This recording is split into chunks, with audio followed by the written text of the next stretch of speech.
Hadirin di acara Webinas RSIA Fatma Bojonegoro dengan tema Panduan Lengkap Perawatan Bayi di Rumah, Tips dan Trik untuk Orang Tua Baru. Kemudian kami juga ucapkan selamat datang kepada Direktur RSIA Fatma Bojonegoro, Dr. Miranti Dewi Puspitasari yang sudah bergabung.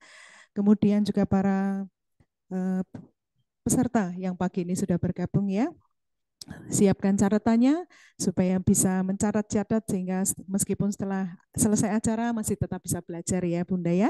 Kemudian juga untuk pembicara kita pagi ini yang telah hadir, Dr. Lulu Azizah, spesialis anak. Terima kasih dokter sudah rawuh. Ya, Bunda sebelum kita lanjutkan tak kenal maka tak sayang ya. Kalau dokter Lulu mungkin sudah hafal semua ya, dokter spesialis anak yang disayangi oleh putra-putri panjenengan sedoyo.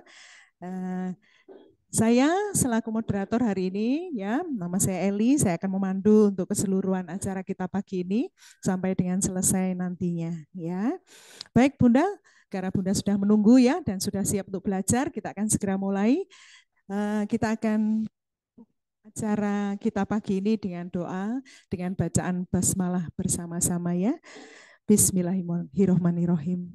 Baik, untuk mempersingkat waktu, kami langsung persilahkan saja untuk Dokter Lulu boleh menyampaikan paparan materi. Jangan khawatir, Bunda nanti akan ada sesi tanya jawab ya. Baik bisa melalui langsung, bisa pertanyaan langsung, juga bisa chat di grup atau chat di Zoom atau bertanya via IG Live ya. Silakan sembari mencatat nanti bisa disampaikan pada akhir dari materi yang disampaikan ya. Jangan khawatir juga bahwa nanti pertanyaan-pertanyaan menarik yang ditampilkan akan mendapatkan souvenir dari panitia ya. Untuk mempersingkat waktu, monggo kami persilakan Dokter Lulu. Ya.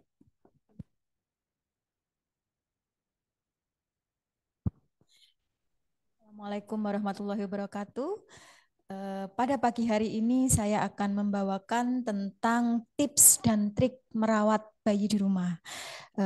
Memang banyak sekali ya ibu-ibu muda ya, mama-mama muda yang mungkin membutuhkan ini ya ilmu atau paling enggak apa yang akan kita lakukan dan akan kita berikan ke anak-anak kita ya. Ya, kita mulai ya. Next slide. Ya, ini menerima buah hati ini sangat diharapkan sekali ya saat kelahiran. Apa yang perlu kita ketahui dalam 24 jam pertama? Ya, yang pertama kita bisa menimbang berat badan bayi, kemudian kita dengarkan suara jantung dan suara nafas bayi, periksa perut, kemudian apakah ada pembesaran organ atau organomegali.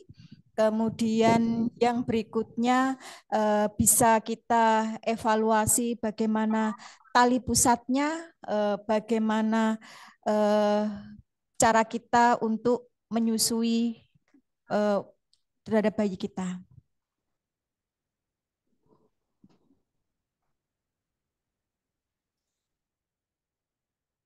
Ya, berikutnya, next.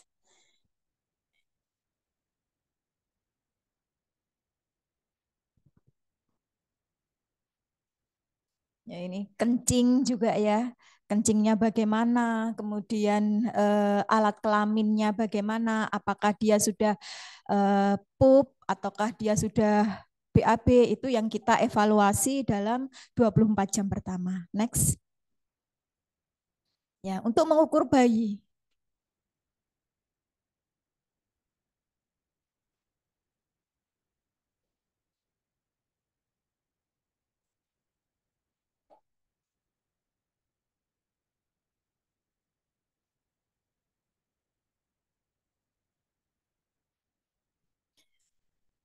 Jadi untuk pengukuran bayi, apa yang harus kita ketahui ya?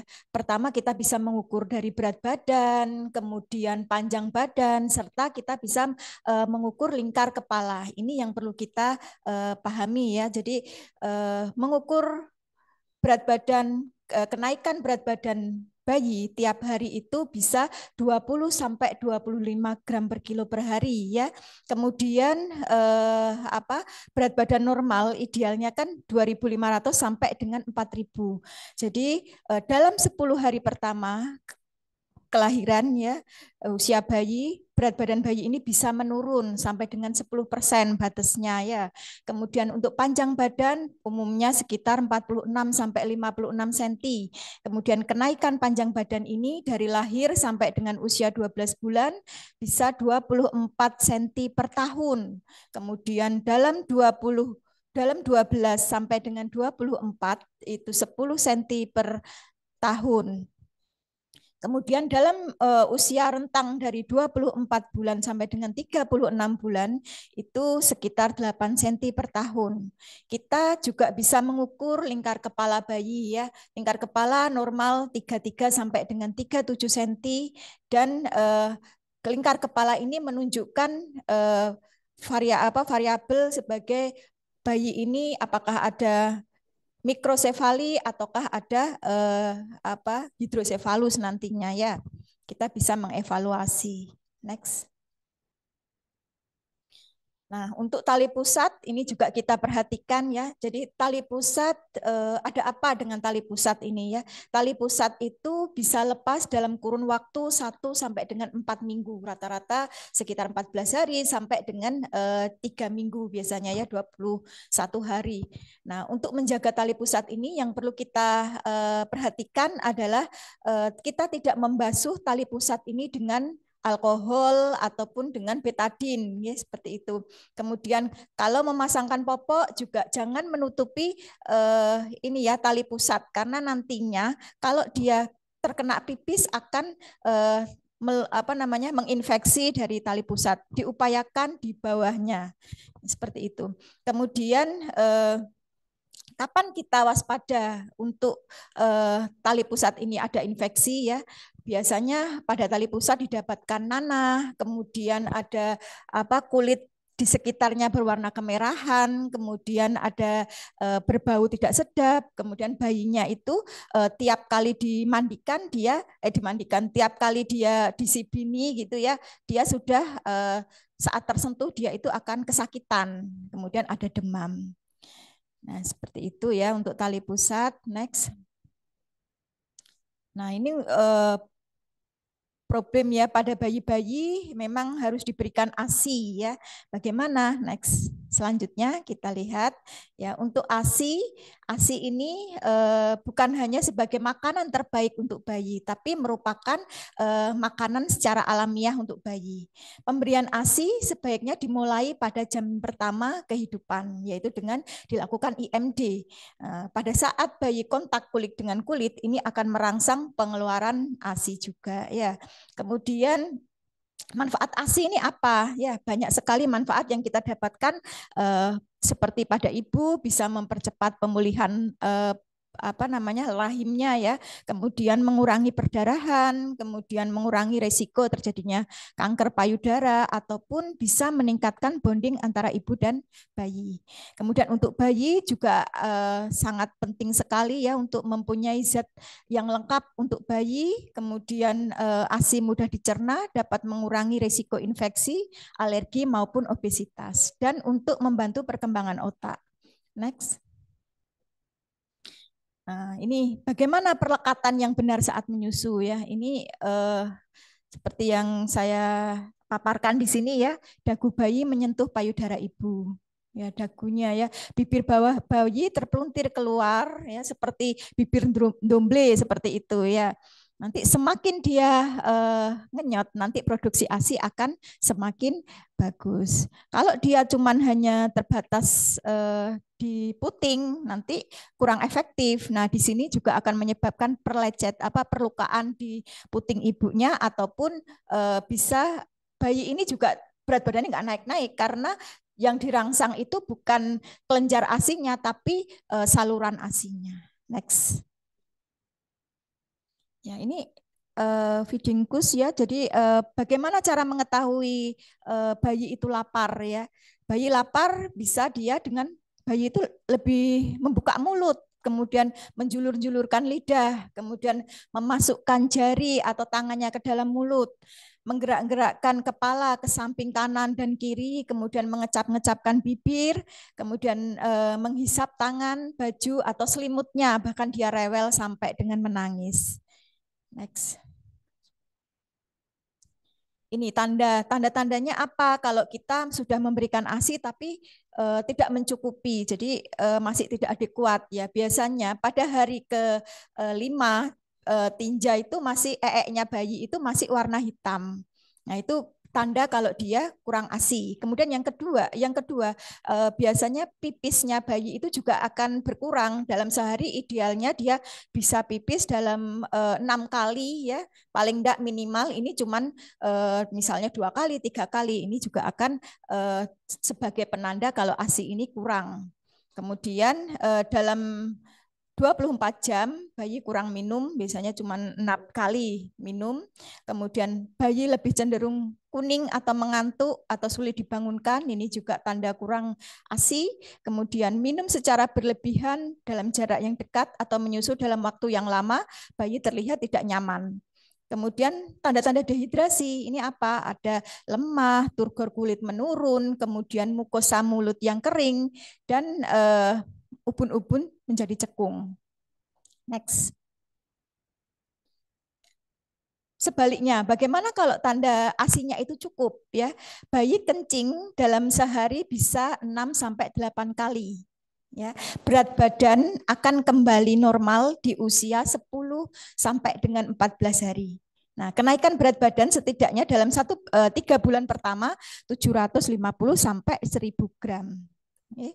Kemudian bayi menyusu 8-12 kali sehari dengan posisi dan perlekatan yang benar, membutuhkan waktu sekitar 1 payudara sekitar 30 menit.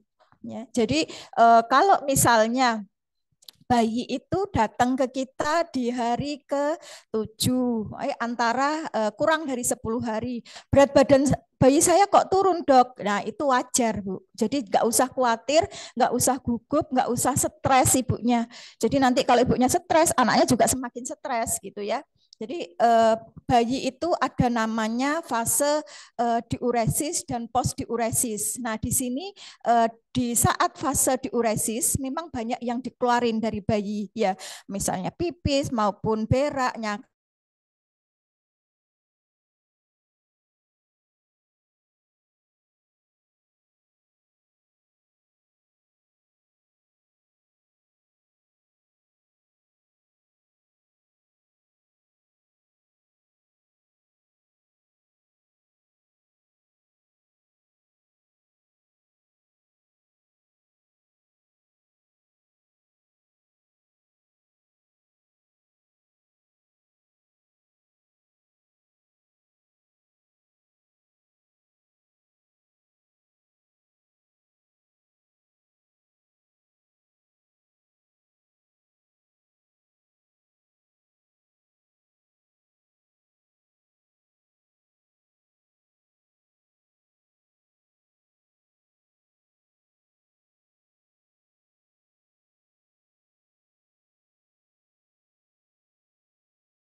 Dan kalau 2 pintu bisa sampai 3-6 bulan. Kemudian kalau dia freezer dengan pintu di atas dan di bawah yang berbeda, dia bisa sampai 6-12 bulan. Jadi apapun kondisi kita bisa tetap kita, misalnya kita bekerja ya, jadi kita bisa tetap memberikan ASI eksklusif kepada bayi. Ya. Next. Setelah bayi mendapatkan ASI, tidak lupa kita bisa menyendawakan bayi. Ya, jadi kalau tidak disendawakan seperti apa ya, bayinya mungkin langsung ditidurkan akan menyebabkan gumoh seperti itu ya. Kemudian selain gumoh ya, bayinya mungkin terlalu banyak ASI yang masuk ke dalam misalnya yaitu gumoh yang paling sering ya. Bagaimana caranya kita untuk menyendawakan bayi ya? Ini selesai minum supaya bayi tidak gumoh atau muntah, maka sendawakan bayi untuk mengeluarkan udara yang terperangkap di dalam lambung. Itu dengan cara apa? Ya bisa kita lakukan di dada mama atau papa ya. Kemudian bisa juga di pangkuan. Ya, kalau di dada yaitu bayi dalam posisi duduk atau berdiri. Tempelkan dada bayi ke dada, kemudian menghadap kepala bayi ini menghadap ke samping ya seperti itu. Kemudian tepuk-tepuk punggung bayi dengan telapak tangan dan dirapatkan serta membentuk seperti mangkuk. Kemudian kita sampai dengan 5 menit sampai 10 menit walaupun misalnya nggak keluar glegeen tapi paling tidak kita sudah berupaya untuk mengeluarkan udara yang ada di dalam lambungnya. Kemudian yang berikutnya yang bisa kita lakukan adalah menaruh bayi di pangkuan di paha ibu atau bapak ya. Itu di menghadap ke bawah, kemudian wajahnya tidak sampai tertutup, tidak mengganggu ya. Nah, ini bisa kita lakukan. Next. Nah, ini tadi yang saya sampaikan ya, bayi gumoh atau muntah. Wajar nggak sih ini? Ya, next, coba ya. Ya, ini pada bayi baru lahir seringkali didapatkan gumoh. Gumoh itu apa? Keluarnya isi lambung yang dia tidak ada tekanan, jadi mengalir aja, blewer gitu ya, seperti orang Jawa bilang. Kemudian muntah. Kalau muntah itu biasanya ada tekanan dia dan dia bukan meleleh, bukan langsung blewer seperti itu, okay? Pada minggu-minggu awal sampai dengan usia 3 bulan, kurang lebih 50% bayi mengalami gumoh. Ya, paling sedikit 1 kali sehari. Kemudian bayi gumoh, bila bayi itu sering gumoh, namun berat badannya bayi itu baik dan bayi tidak rewel, itu dikatakan sebenarnya reflux gastroesofagus ya. Jadi saluran pencernaan masuk ke dalam esofagus namanya ya, kemudian ke lambung. Nah, ini biasanya ada reflux atau kembalinya isi lambung ke atas ya. Nah, ini kalau dia tidak menyebabkan gangguan biasanya itu seringkali disebut happy splitter ya. Hal ini tidak berbahaya pada bayi. Ya, gumoh ini akan menghilang 50% pada bayi usia 10 bulan ya. 80% itu akan menghilang di usia 18 bulan dan 98% akan menghilang di usia 2 tahun. Jadi jangan khawatir. Ini bisa kita tangani. Next.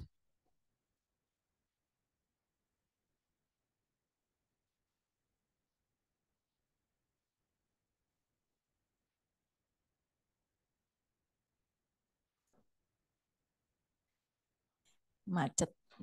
Ya, ini ya hal yang dapat kita lakukan untuk mengurangi gumoh itu apa ya? Jangan posisikan bayi berbaring pada saat minum. Kemudian setelah minum jangan biarkan bayi terlentang ya gitu ya. Tetapi tidurkan membentuk sudut sekitar 30 derajat. Jadi kepalanya agak diangkat sedikit ya dan kepala lebih tinggi daripada kaki. Kemudian yang berikutnya jangan mengajak bermain, habis dikasih ASI terus habis diajak bermain. Nah, ini juga nanti akan bisa menyebabkan gumoh. Kemudian yang ketiga, perhatikan perut bayi, jangan sampai tertekan badan bunda atau pada saat memberikan ASI ya. Kapan kita perlu ke dokter? Nah, ini ya. Bila akan mengganggu pertumbuhan berat badannya. Nah, kita harus ke dokter kalau sudah ada tanda-tanda ini ya seperti gangguan pertumbuhan, kemudian bayi menangis lebih dari 2 jam, ini yang biasanya kita sebut kolik ya biasanya.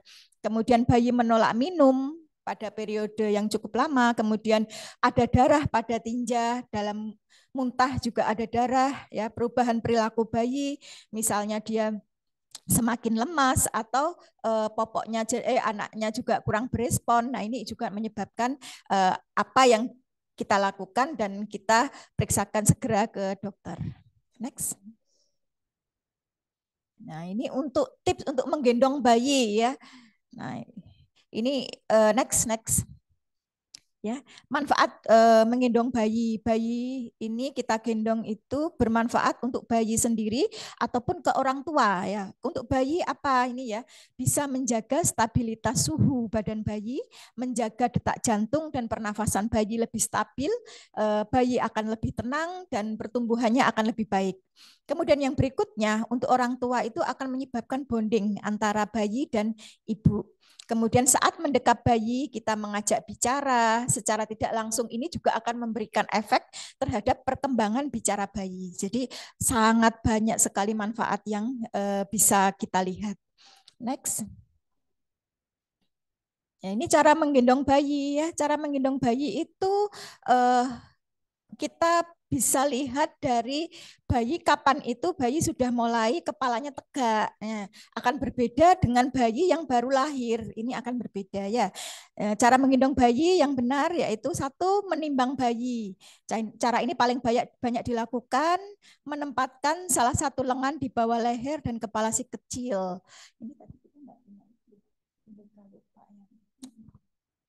Ya, intinya itu seperti bayi kalau mau disusuin, kepalanya itu di lengan kita ya, di lengan kita, kemudian bayinya menghadap ke ibunya, kemudian jadi sejajar antara telinga, bahu, pantat itu satu jajar garis lurus. Nah, posisi ini yang untuk bayi yang masih kecil ya. Kemudian untuk memeluk bayi ya biasanya dilakukan setelah menyusu untuk membuat bayi bersendawa. Ya, dipegang di sini, kemudian kita puk-puk ya, itu menjadi gendongan yang nyaman untuk bayi. Next. Menyangga perut bayi ya, ini menggendong dengan posisi tengkurap misalnya ya, misalnya dapat membuat bayi cepat tenang saat rewel. Kemudian posisikan si kecil dalam kondisi tengkurap di lengan bunda ya. Kemudian pastikan bagian kepala dan leher si kecil menghadap ke siku dan topang kedua kakinya dengan tangan. Kemudian menerapkan metode kanguru. Nah, ini juga sangat baik sekali ya. Cara ini dengan memposisikan bayi di dada, kemudian kontak langsung antara kulit bayi dengan kulit bunda. Next. Kalau untuk usia 4 bulan ke atas, biasanya bayi kepalanya kan sudah tegak ya. Lah ini hindari menggendong bayi sambil memasak.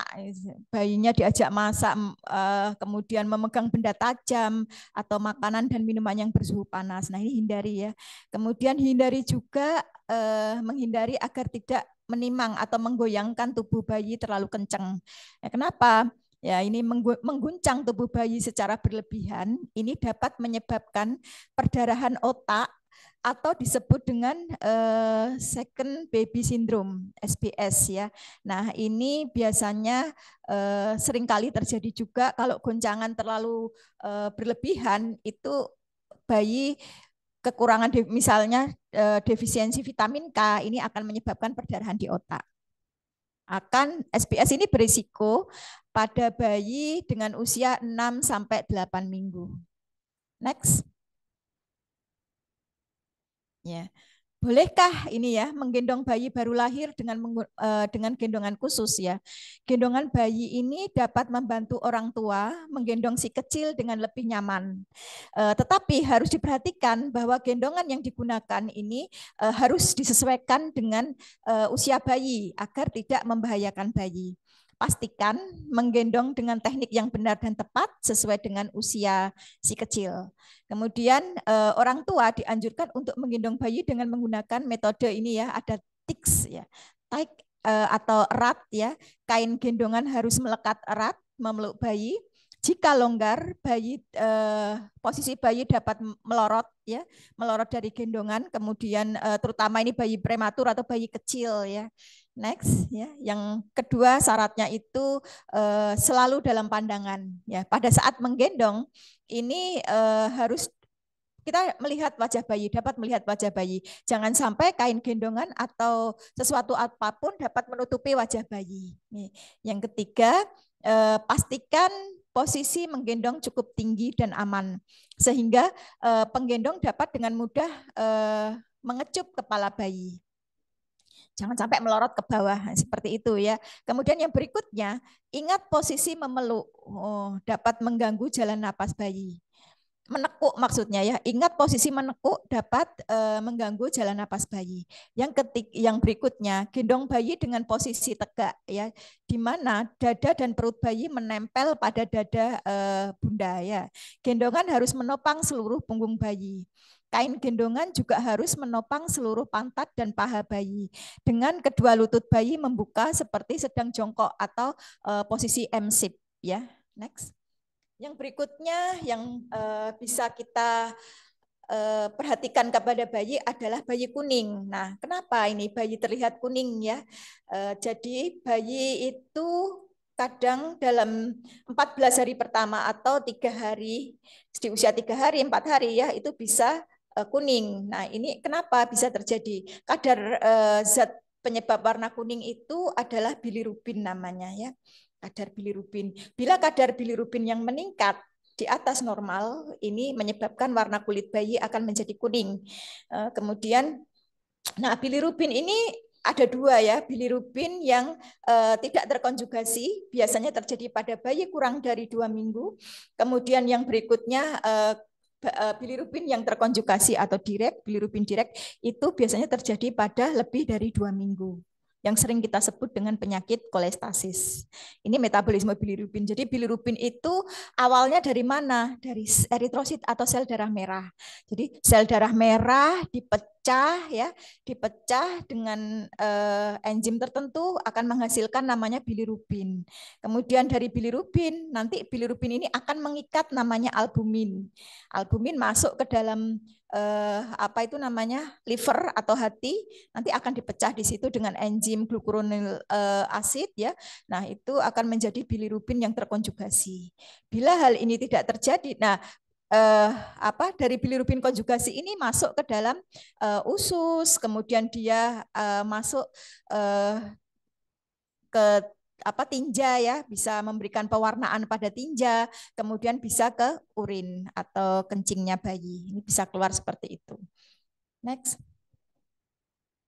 Nah, bagaimana kita bisa melihat kuning pada bayi? Ya, ini kuning itu bisa kita lihat dari kulit, sklera mata ya, yang putih-putihnya mata ini akan menjadi kuning. Kemudian bisa di pipi, dahi, ataupun perut, ataupun kaki ya. Bagaimana caranya kita mengecek? Nah, seperti pada gambar ya, kita bisa mengecek antara jari telunjuk ataupun jempol dengan jari telunjuk. Kita regangkan ya, kita regangkan nanti akan terlihat warna kuning. Biasanya kita melihat di bawah ruangan yang terang gitu ya, karena kalau yang gelap ya nggak kelihatan. Kapan kuning itu dikatakan normal atau fisiologis ya? Jadi kuning dikatakan fisiologis bila dia itu kurang dari 2 minggu. Penyebabnya apa ini ya? Mbak, boleh minum bentar ya. Terlalu bersemangat.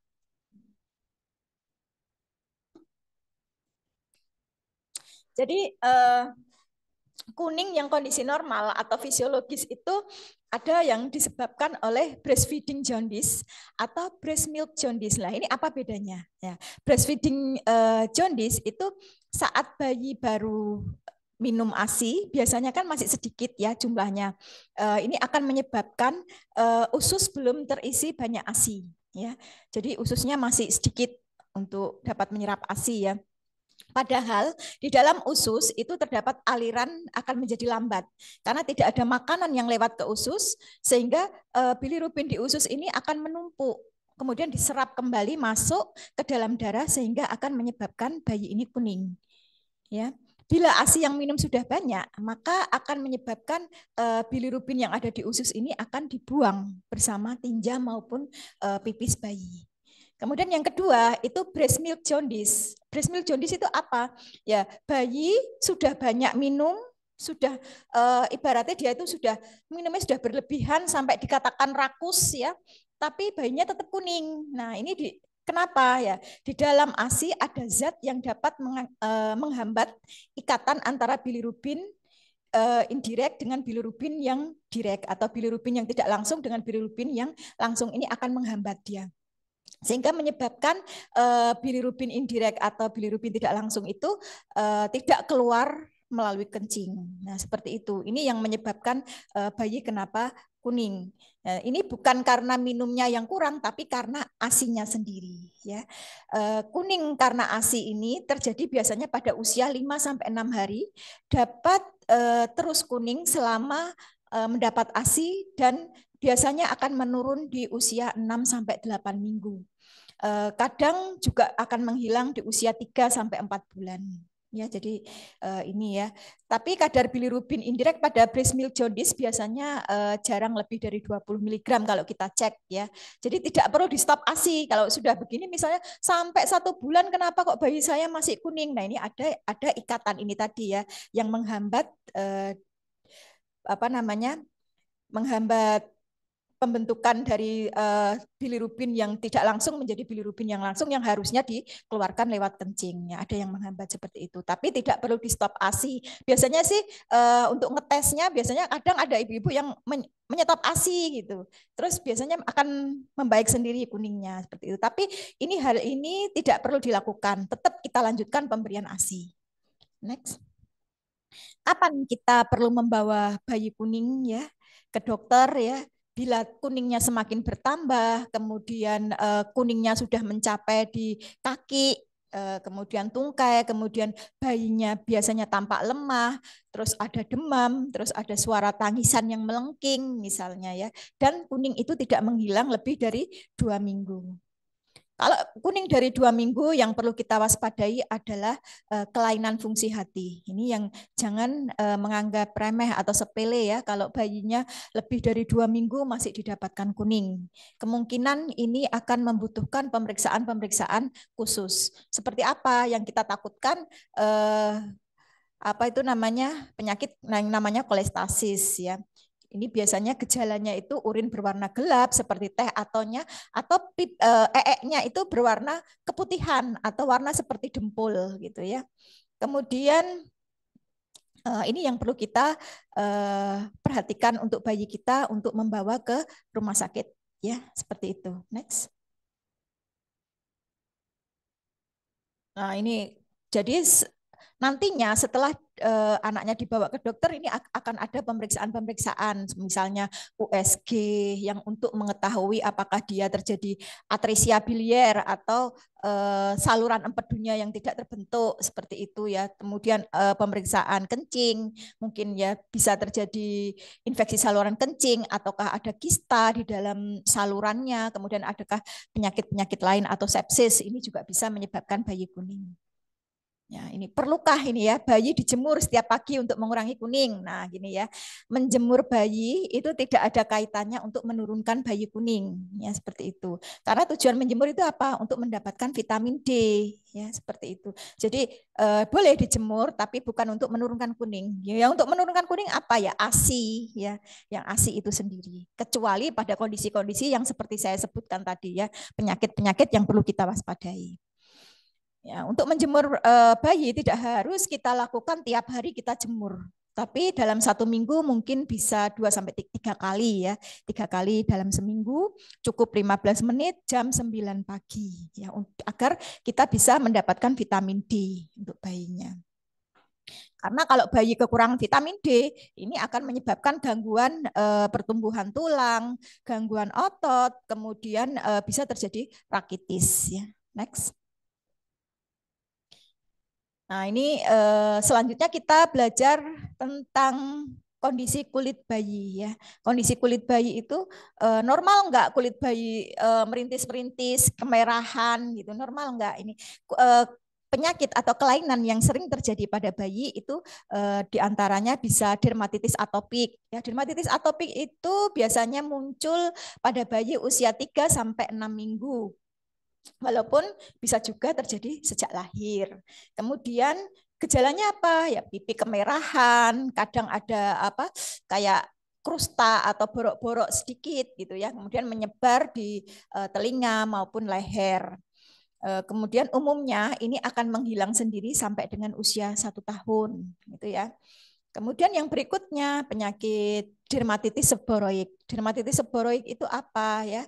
Kemerahan pada kulit bisa wajah, bisa juga di kepala. Yang biasanya kalau di kepala sampai ada warna kulit sampai berminyak ya seperti itu. Itu namanya cradle cap ya, cradle cap. Nah, itu biasanya kayak ada borok-borok kuning-kuning gitu ya.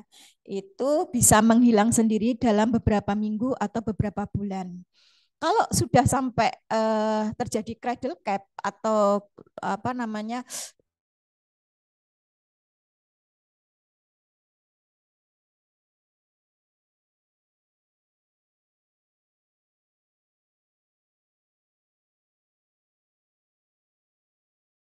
gunakan baby oil atau minyak kelapa, itu yang bisa kita lakukan ya.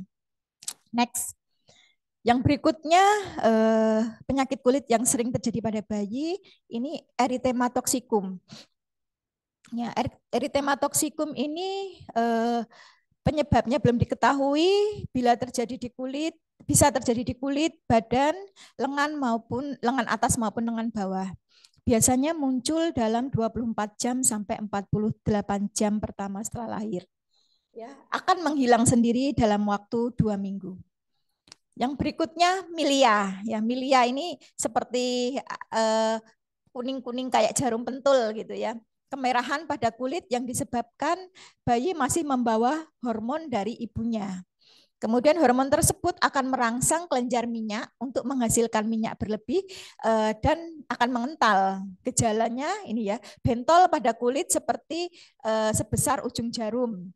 Kemudian terutama bisa juga terjadi pada hidung, pipi, dahi dan badan ya. Tidak memerlukan terapi sebenarnya ya, tapi dengan berjalannya waktu akan menghilang sendiri.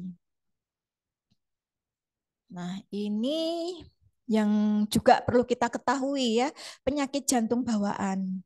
Ya, selamanya kita tidak berharap kalau bayi kita akan menderita penyakit jantung bawaan. Tapi selama misalnya bayi di rumah, kalau sudah menunjukkan ada tanda-tanda yang tidak lazim ya, artinya dia minumnya terputus-putus, bayinya mudah berkeringat atau muncul warna biru di telapak tangan, di ujung-ujung kuku maupun di sekitar area mulut. Nah, ini yang perlu kita waspadai. Nah, penyakit jantung bawaan ya ini PJB ya, disingkat PJB, ini kelainan yang paling banyak terjadi pada bayi ya. Ini sekitar 1 dari 100 bayi lahir dengan PJB. Di Indonesia, jika ada 5 juta bayi lahir, maka sekitar 50.000 bayi lahir dengan PJB dan 12.500-nya adalah PJB yang kritis. Bila terjadi keterlambatan diagnosis PJB, ini akan menyebabkan gangguan, yaitu terjadi bisa morbiditas ataupun mortalitas. Artinya bisa terjadi kecacatan atau bisa terjadi kematian. Ya, makanya kita harus deteksi secara dini. Next. Nah, ini biasanya saya itu menganjurkan bayi-bayi untuk kontrol di usia 2 bulan. Itu kenapa? Ya, karena kita mau ngecek jantung bayinya ini aman tidak, normal tidak ya. Karena pada usia 2 bulan tekanan vaskuler paru itu akan mulai menurun. Nah, di sini di saat ada tanda suara jantung tambahan pada bayi ini biasanya baru terdengar. Kadang dia sampai pulang ke rumah enggak ada masalah. Begitu dia 2 bulan, loh ini suara jantungnya kok ada suara tambahan. Nah, seperti ini. Biasanya karena tekanan vaskuler paru yang mulai menurun, jadi baru terdengar. Seperti itu. Jadi orang tua diharapkan tetap untuk di usia 2 bulan, 6 minggu sampai 8 minggu untuk membawa bayinya kembali kontrol ke rumah sakit. Ya. Next. Tanda dan gejala PJB itu apa? Penyakit jantung bawaan itu ada tipe yang biru dan tidak biru. Ya, yang tidak biru itu seringkali asimptomatis, artinya tidak terlihat secara klinis. Jadi aman dok, aman, bayi saya aman gitu. Ternyata di usia misalnya sudah 18 bulan, 10 bulan, nah ini ada suara jantung tambahan, nah seperti itu. Dulu kontrol enggak di usia 2 bulan? Tidak dok, oh ya gitu ya, seperti itu. Jadi tanda-tandanya apa? Tanda dan gejalanya ya, yang tidak biru itu misalnya bayi itu batuk lebih dari 2 minggu, Misalnya, ya ini seperti saya sampaikan tadi ya, menetek terputus-putus. Jadi bentar-bentar dilepas. Kemudian berat badan bayi juga sulit naik. Ya, ini yang perlu kita waspadai. Kemudian bayi lebih nyaman dengan menggunakan bantal yang tinggi. Ya. Terus ada juga bengkak di mata, perut, ataupun tungkai. Kemudian kalau yang tipe biru ini 25%. Nah, kalau tipe biru kita bisa melihat dari awal. Misalnya kebiruan di tangan, kemudian di kaki, jari-jari tangan, jari-jari kaki, kemudian di bibir maupun di lidah ya.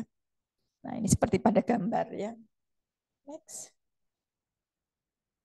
Untuk bayi biru ini penyakit jantung bawaan segera ya di usia 2 bulan bayi tetap untuk dikontrolkan ke rumah sakit ya, seperti itu pesan saya. Kemudian ini beberapa tips yang bisa kita perhatikan ya, misalnya tips memilih kereta bayi atau stroller ya.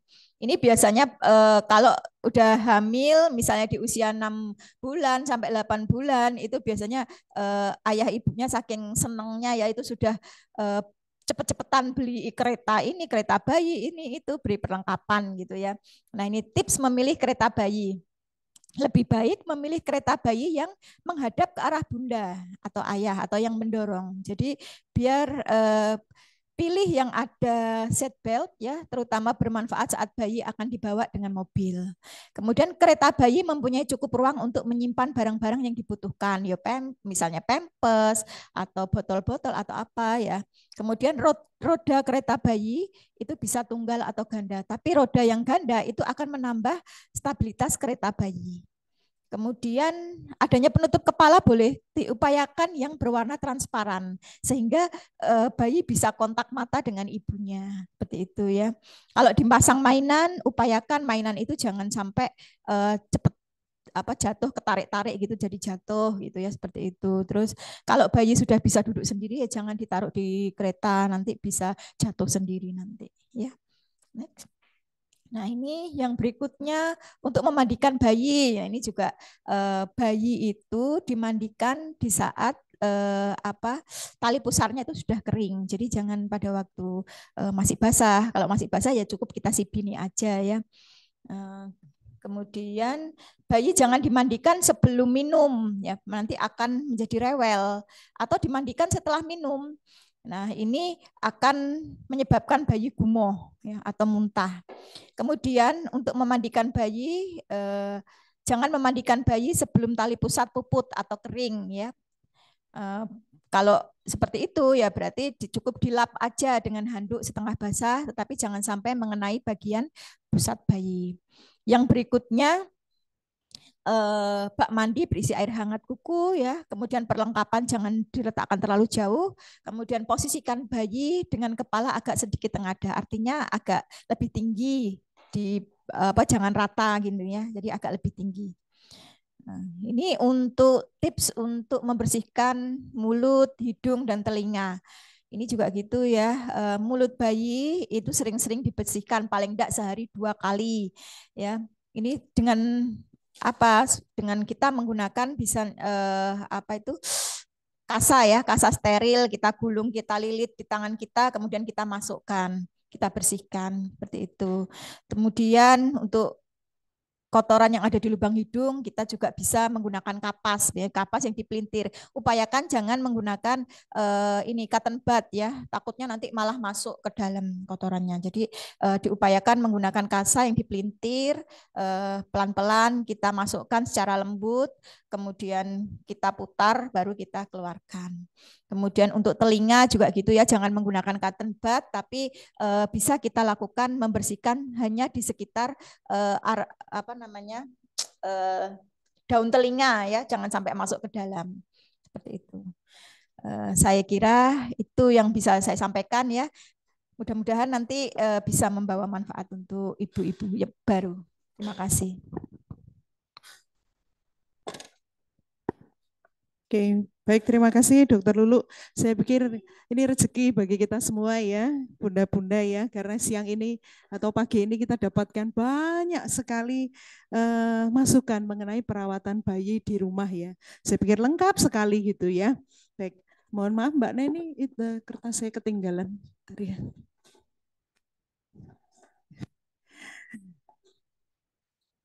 Oke, Binda, kita langsung saja masuk ke sesi tanya jawab ya.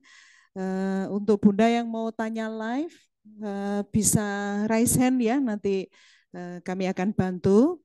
Sambil menunggu Bunda mau bertanya online, saya akan bacakan langsung aja dokter ya, pertanyaan-pertanyaan yang disampaikan lewat Zoom. Satu-satu ya, oke. Yang pertama dari Bunda Clarissa. Ya. Terima kasih banyak ilmunya dok. Izin bertanya dok, apakah boleh anak digendong MSEP sejak newborn sampai besar ya? Dan apa boleh bayi usia 3 bulan ditaruh di karsit yang posisi tidur? Terima kasih. Ini pertanyaan yang bagus sekali ya. Jadi boleh nggak bayi itu newborn itu sejak newborn digendong MSIP ya?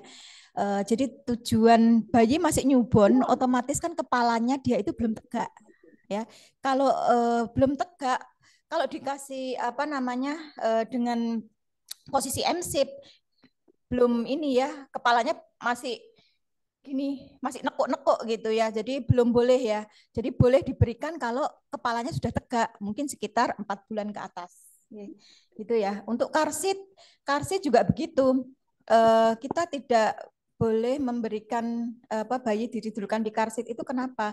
Karena bentuk dari karsit sendiri itu ada yang melengkung. Nah, ini akan menyebabkan gangguan di tulang belakang bayi ya. Nanti bisa agak miring nanti kalau seringkali diberikan duduk di karsit seperti itu ya. Oke, baik. Terima kasih dokter. Lanjut ke pertanyaan kedua dari Bunda. Sebentar ya. Adinda ya. Dok izin bertanya, bayi saya usia 3 bulan, telapak tangannya selalu basah. Itu kenapa ya dok? Nah, ini yang memang perlu kita evaluasi lebih lanjut ya. Apakah di sini ada gangguan misalnya yang paling sering itu hormon tiroid ya. Itu makanya sejak awal kenapa bayi di screening tiroid, fungsi tiroid itu salah satunya untuk mengetahui apakah dia ada hipotiroid, apakah dia ada hipertiroid ya. Kalau hipertiroid biasanya memang akan menyebabkan dengan bergejala dia itu lebih mudah berkeringat, kemudian detak jantung semakin misalnya cepat. Nah, itu juga salah satu dari gejala hipertiroid seperti itu ya. Okay. Jadi perlu pemeriksaan di dokter. Oke, baik. Silakan Bunda ya, bisa dikonsultasikan ya, supaya Bunda juga mendapatkan penjelasan dan pemeriksaan yang lebih lengkap untuk putra-putri Bunda ya. Kemudian lanjut dokter dari Bunda Liora. Selamat siang dokter Lulu dan tim RSIA Fatma. Dok mau bertanya, apakah bayi baru lahir wajib screening SHK dok? Dan kira-kira apakah ada pemeriksaan lain yang dianjurkan dok? Terima kasih. Ya. Ini juga bagus banget ya pertanyaannya. Untuk sekarang kan program pemerintah memang menganjurkan untuk pemeriksaan SHK. SHK itu apa sih ya? Untuk mengecek apakah bayi ini terkena hipotiroid kongenital. Nah itu kalau biasanya di usia 3 hari ya idealnya ya, tapi ya itu dicek nanti di situ ada gangguan atau tidak, bagaimana TSH-nya, FT4-nya bagaimana. Nah itu akan kalau kita tidak mengecek secara dini, takutnya ke depannya itu akan terjadi gangguan pertumbuhan seperti itu. Jadi fungsinya itu untuk mengetahui apakah nantinya anak ini sudah terindikasi terjadi gangguan pertumbuhan atau tidak. Nah, fungsinya seperti itu ya. Jadi kalau tidak ternyata dia itu kalau dia misalnya tidak dicek terjadi ada gangguan, otomatis nanti pertumbuhannya akan terganggu seperti cebol anaknya. Nah, seperti itu ya. Kemudian yang berikutnya itu akan mempengaruhi IQ anak. Jadi nanti kalau misalnya anaknya tidak diobati, dia kena ini ya hipotiroid kongenital, itu IQ-nya juga akan rendah seperti itu. Jadi wajib.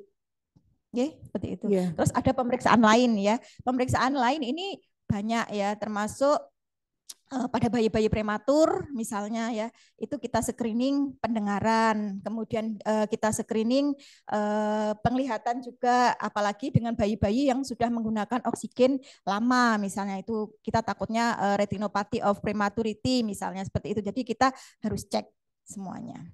Termasuk darah ya, darah misalnya HB ya, ngecek HB. Biasanya bayi-bayi di usia 3 bulan ke atas itu kita sudah boleh memberikan zat besi ya, zat tambahan ya.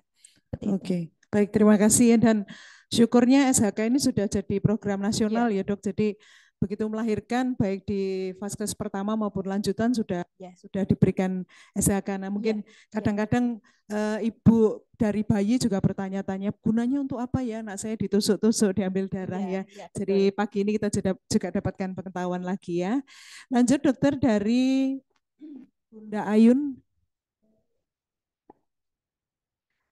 Maaf dokter dan tim Eresia Fatma, untuk baby newborn, apakah disarankan untuk baby massage?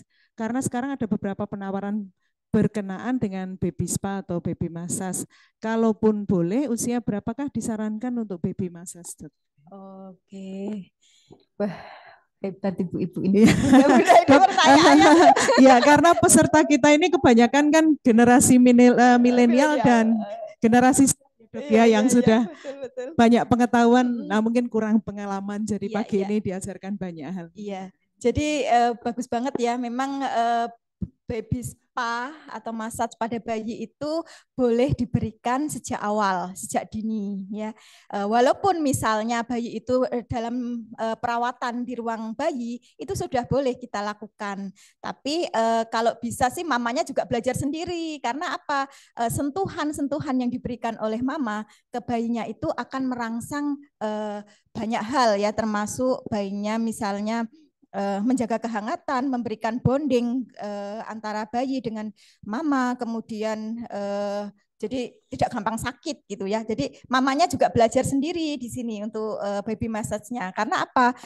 Kalau mama yang melakukan sendiri kan otomatis bayi mengenal mamanya gitu ya. Kalau misalnya orang lain yang mengerjakan, dia nggak kenal ya, terus akhirnya rewel gitu, seperti itu. Ya. Baik Bunda, terus jadi kalau yang disarankan apa tuh? Usia ya, usia. Jadi sudah dijelaskan ya. Kalau usia ya sejak dini boleh ya, di ruang bayi, apalagi bayi-bayi prematur itu juga boleh diberikan sentuhan. Baik, ya. Jadi Bunda kalau bawa anaknya untuk dimasas bisa sambil minta diajari gitu ya, karena beda dimasas oleh orang lain dan ibu tentu beda ya Dok ya. Jadi banyak ibu-ibu yang sekarang kalau gendong anaknya sambil main IG Dok, sambil TikTok, ya itu mungkin yang harus dikurangi ya. Jadi lebih ke perhatiannya lebih ke putra-putri yang sedang digendong gitu ya. Baik, lanjut dokter dari Bunda Lovina. Bayi usia 2 bulan dengan kelainan kongenital, apa boleh imunisasi DPT Dok? Oh ya, baik ya, terima kasih ya. Jadi untuk bayi, pemberian imunisasi itu tetap wajib ya, kecuali memang ada kondisi khusus, misalnya kondisi khusus pun misalnya dia kejang atau kelainan yang lain itu tetap boleh diberikan, tapi dengan perhatian khusus. Jadi tetap boleh, tetap wajib kita berikan ya, untuk imunisasi. Oke, baik. Jadi lebih baik konsul ke dokter spesialis ya Dok ya, supaya Bunda juga lebih marem ya, supaya Bunda juga lebih marem. Oke. Ada lagi pertanyaan Dok dari IG ini, sepertinya banyak ya yang bertanya dari IG. Dari Bunda Sita 99, jemur bayi sebaiknya sebelum atau sesudah mandi Dok? Nah, ini sebenarnya tidak ada pengaruhnya ya, sebelum sama atau aja ya, sama Dok, aja, ya? Jadi boleh-boleh aja, mau sebelum mandi, mau setelah mandi juga boleh. Cuman kalau setelah mandi otomatis kan dia berkeringat lagi. Nah, ini juga akan menyebabkan nantinya kalau nggak dibersihkan kan ini ya, pembentukan kelenjar lemaknya semakin meningkat. Gitu, baik, ya. Baik. Ya, dan yang lebih penting seperti yang tadi sudah disampaikan oleh Dokter Lulu, ternyata jemur itu hanya untuk mendapatkan vitamin D ya Dok ya, bukan untuk mengobati kuning. Oh ya, ini informasi yang sangat penting menurut saya untuk ibu-ibu yang di luar kesehatan ya. Oke, terima kasih Dokter. Lanjut ke pertanyaan Bunda Siti Maimunah. Izin dokter, sebagai calon ibu tentunya akan memberikan yang terbaik untuk anak mengenai perawatan bayi baru lahir. Terkadang di daerah pedesaan masih sangat minim pengetahuan untuk perawatan bayi. Terkadang harus memakai paraji atau dukun bayi yang perawatannya jauh dari tenaga kesehatan, sedangkan setelah melahirkan saya kan masih belum bisa untuk merawat bayi secara langsung. Bagaimana ya dok cara untuk memberitahu orang tua? Nah ini dilema dok untuk perawatan bayi baru lahir. Dan ini dok penggunaan body lotion dan face cream untuk bayi bisa digunakan usia kapan? Ya, Ya, ini ya, yang untuk memberitahu ke orang tuanya ini yang ya. ini Karena agak spesialis susah anak gitu juga ya. nggak bisa kayaknya dok ya. Soalnya ini mbah-mbahnya itu biasanya lebih nggak boleh ini, nggak boleh itu, kamu harus Betul. tara ini, harus itu, nanti bisa bayimu seperti ini gitu ya. Pelan-pelan, pelan-pelan kita sampaikan bahwa bayi ini misalnya apa ya, misalnya butuh nutrisi, misalnya pemberian ASI. Nah itu misalnya bayinya nangis-nangis, terus bayi gugup untuk diberikan sufor, misalnya kayak gitu.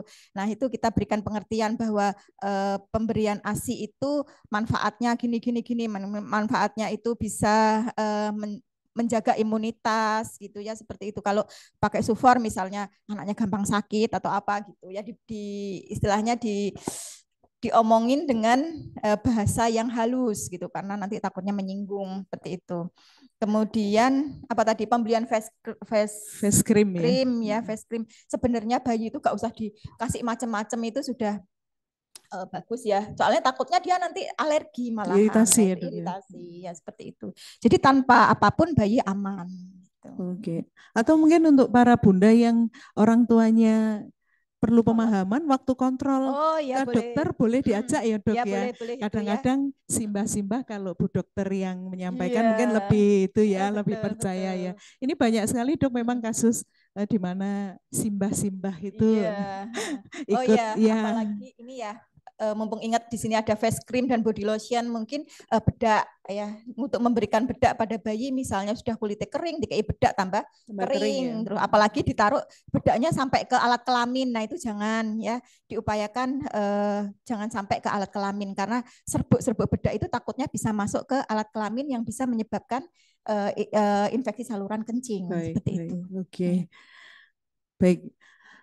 Dokter mungkin sambil nunggu ada pertanyaan lagi, saya ingin tanya dok, karena yang saya jumpai di lapangan bahwa banyak sekali ibu-ibu atau para simbah-simbah yang bertanya pada hari pertama dan kedua ASI tidak lancar. Jadi kadang-kadang baru belum sampai 2 jam setelah melahirkan, simbah-simbah sudah bingung, orang tua sudah bingung untuk beli formula. Nah mungkin bisa dokter jelaskan seberapa pentingkah atau kalau misalnya pada hari ke 1, 2, 3 itu ASI belum lancar, apakah bayi itu akan merasa kelaparan gitu dok? Itu yang Oh, dicemaskan oleh iya, iya, iya. orang tua. Ya, ini memang banyak banget ya dilema seperti ini. Jadi begitu bayi lahir, memang idealnya kan segera dikenyotkan, disusuin ya. Jadi dikenyotkan ke mulut bayi, ke payudara ibu, itu lama-lama akan merangsang. Semakin bayi itu sering ngenyot, produksi ASI akan semakin keluar. Jadi jangan buru-buru untuk memberikan susu formula. Karena apa? Apa itu namanya? Bayi itu sebenarnya masih punya cadangan energi dari mamanya. Jadi nggak usah khawatir, Mbah-mbah nggak usah khawatir di hari pertama, kedua, ketiga asinya belum keluar, wes tak kai sufor aja gitu ya. Yeah. Nggak usah seperti itu. Tinggal dikenyotkan semakin sering, kemudian ibunya jangan, maemnya juga jangan ditarak, minum yang banyak gitu ya, nanti akan memproduksi ASI semakin banyak. Seperti Suasana itu. hati yang gembira ya Iya, dok ya. nah itu ya, bonding terutama ya. Betul. Jadi masih aman ya dok ya, kalau Aman. hari-hari pertama ASI tidak keluar tuh Iya. bayi nggak Mm-mm. mungkin kelaparan Iya, gitu ya, insya lah itu Allah enggak yang ada. dicemaskan oleh Iya. orang tua dan Iya. nenek-neneknya gitu ya. Oke, lanjut dari Bunda Laili dok, sepertinya memang banyak sekali yang bertanya Hmm. ini ya. Iya, iya. Selamat siang dok, izin bertanya perihal PJB ya. Kira-kira apakah tanda dan pencegahan ketika janin masih dalam kandungan? Anak pertama saya dulu meninggal di usia 3 hari, lahir cukup bulan dengan berat badan 3 kilo, 2 hari aktif tanpa ada gejala sakit, tapi hari ketiga meninggal. Malamnya ada tanda kejang, tapi tidak biru atau kuning. Ya, ya, ya, ya. Jadi ya ini penyakit jantung bawaan itu memang ada dua ya. Penyakit jantung bawaan kritis itu biasanya terjadi di 3 hari pertama kehidupan. Ini yang perlu kita waspadai. Jadi upayakan kalau di rumah sakit misalnya ya, kita sebelum memulangkan pasien itu tetap mengecek saturasi oksigen ya. Kadar saturasi oksigen bayi biasanya kita cek di di jempol atau di kaki gitu ya. Dengan alat yang khusus bisa kita screening ke sana. Karena kalau tidak kita lakukan, takutnya dia di saat pulang ternyata ada gangguan jantung. Nah, itu akan bermasalah gitu ya. Terus apa ini tadi? Tanda dan pencegahan ketika masih di dalam kandungan. Faktor resiko dari penyakit jantung bawaan itu banyak ya, termasuk salah satunya misalnya dalam satu rumah ada yang merokok. Jadi tidak hanya perokok aktif tapi perokok pasif. Nah, ini juga bisa. Kemudian yang kedua, misalnya rumahnya dekat dengan area apa itu namanya? Tembakau, Pabrik-pabrik gitu ya, pabrik. Kemudian ibunya misalnya pernah difoto ronsen karena misalnya batuk gitu, akhirnya di ronsen itu kan radiasi ya. Ini menjadi faktor resiko bayi itu terkena PJB, penyakit jantung bawaan seperti itu. Jadi bisa sebenarnya di screening dengan USG. Ya, USG yang feto maternal atau feto maternal ya, Dok ya. Gitu ya. Itu mungkin bisa dilakukan seperti itu. Baik, terima kasih Dokter. Oleh karena itu ya, karena tidak diadakan pemeriksaan feto maternal, bayi seolah-olah lahir nangis gitu ya. Ternyata pada hari-hari selanjutnya didapati PJB itu ya, Dok itu ya. 3 hari pertama biasanya ya. Oke. Gitu. Baik, terima kasih Dokter.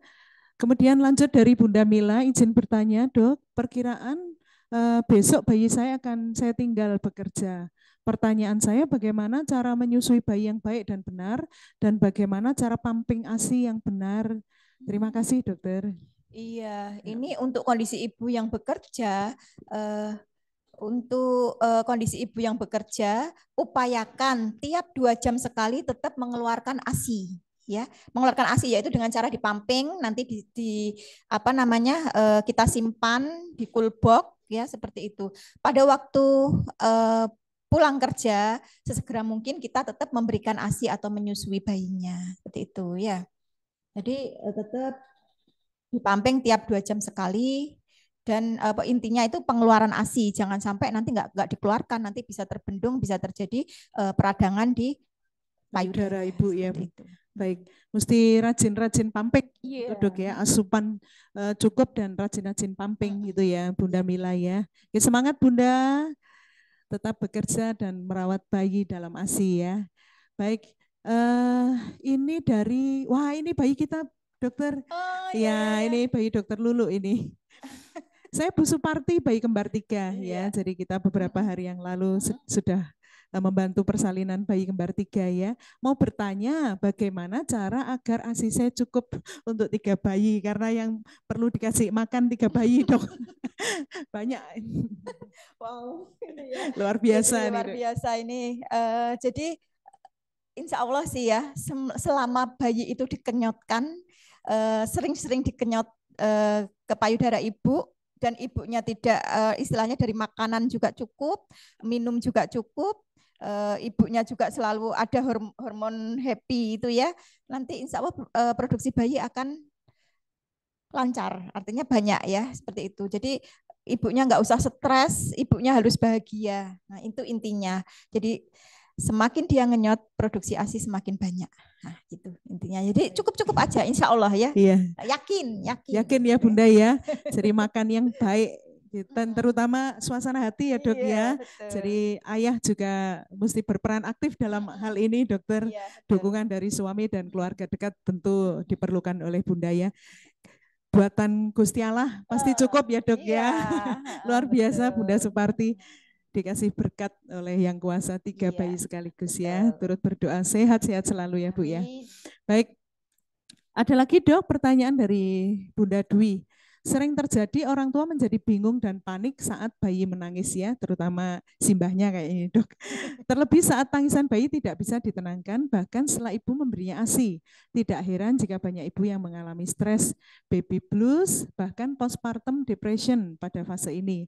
Pertanyaan saya, adakah tips dan trik agar ibu yang baru melahirkan itu tidak jatuh ke dalam stres, baby blues, bahkan depression?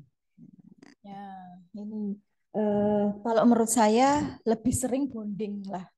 Lebih sering bonding ke bayi. Bondingnya itu berupa apa? Selain digendong atau diberikan sentuhan-sentuhan atau pijatan-pijatan. Nah, itu akan meningkatkan bonding ibu dan bayi. Nah, ini akan pengeluaran hormon endorfin pada ibunya ini juga semakin meningkat sehingga ibunya minim terjadi stres gitu. Baik, hal menarik dokter karena biasanya setelah melahirkan dibawa pulang sama ibunya sama simbah ya biasanya simbah malah udah kamu istirahat saja. Nah, itu yang ya, salah ya. bayimu sini tak rumate gitu. Kamu istirahat lah ternyata bonding juga bisa berpengaruh ya, Dok. Iya, sangat berpengaruh sangat bahkan ya. berpengaruh, Baik-baik.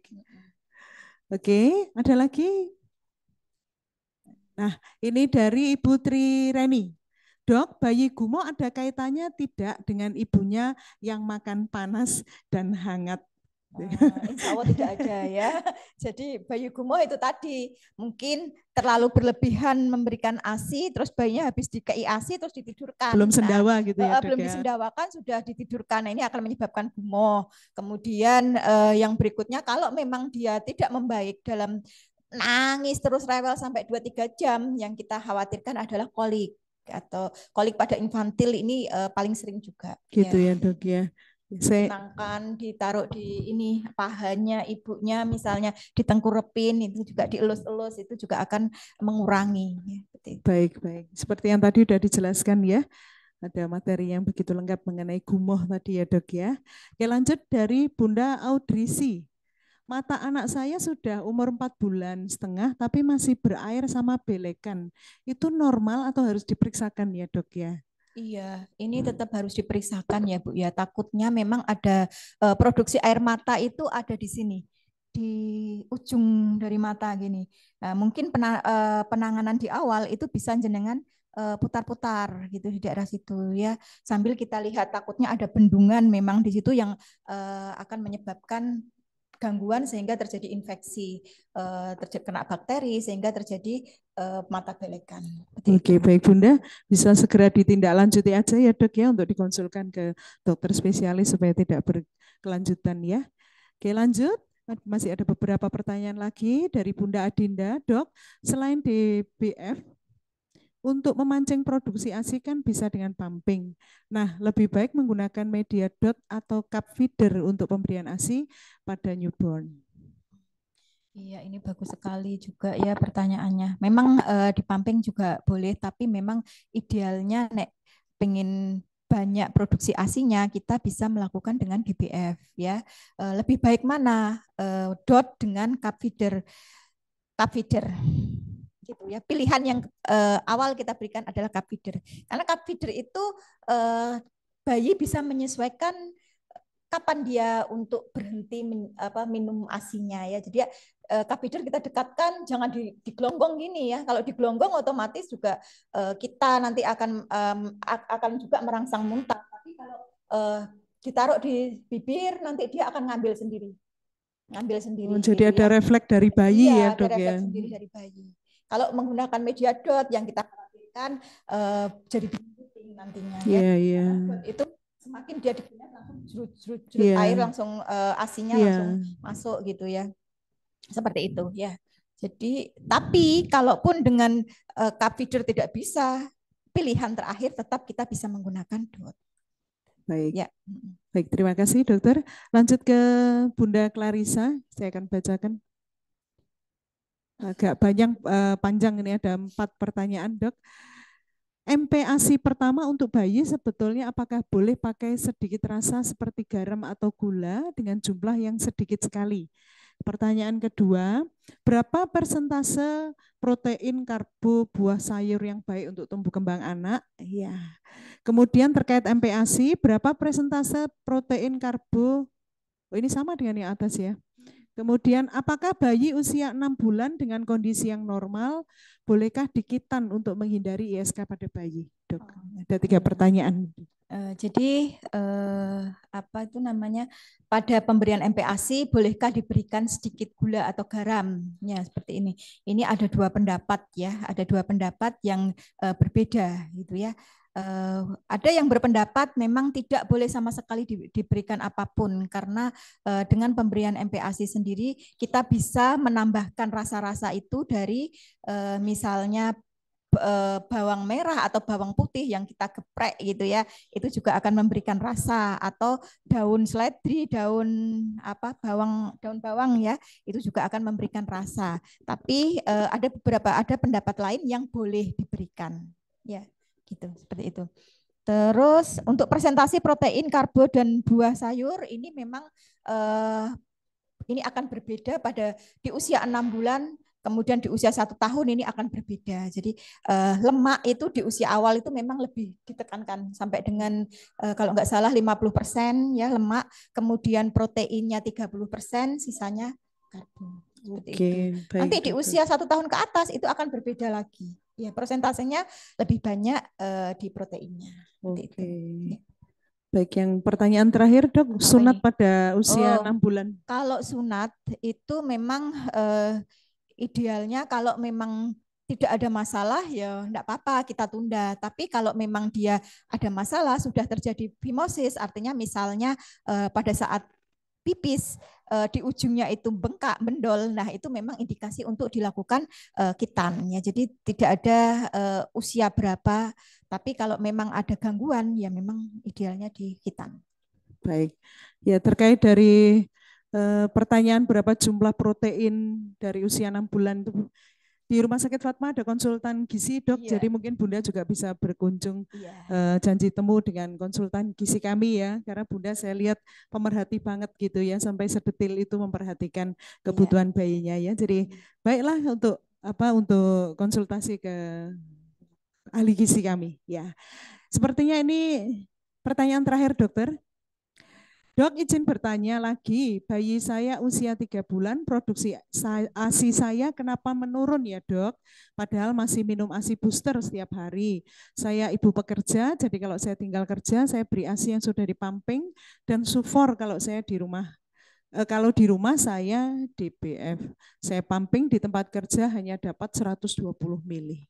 Nah, ini untuk pengeluaran ASI memang banyak faktor yang kita harus perhatikan di sini ya. Satu memang tingkat stresan ibunya ya. Semakin ibunya stres kan otomatis dia akan ASINya juga akan seret seperti itu. Ya, sudah minum ASI booster tapi kalau pikirannya misalnya tidak hormon endorfinnya dia turun, otomatis juga akan menurunkan produksi ASI. Kemudian apa ini ya?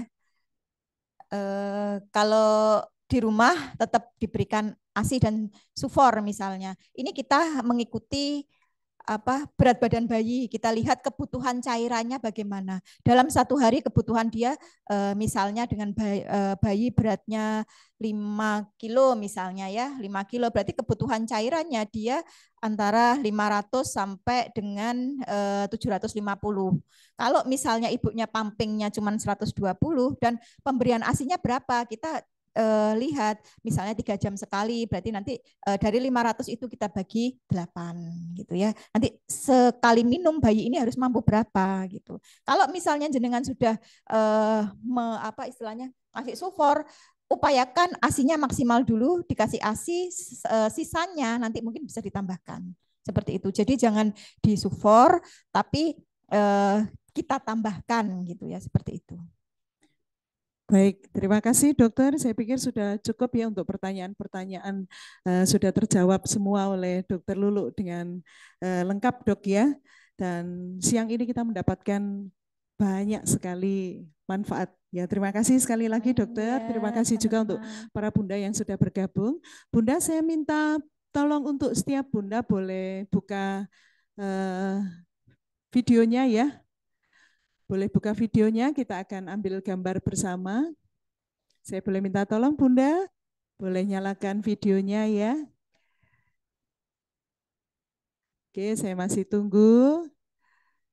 Silakan Bunda untuk boleh membuka videonya.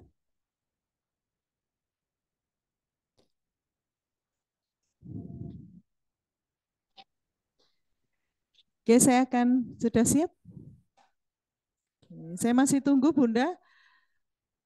Sepertinya belum semua ya. Saya tunggu. Oke, kita mulai ya. Bunda pasang senyum yang paling manis. Saya akan hitung pada hitungan ketiga. 1, 2, 3, tahan. Lagi. 1, 2, 3.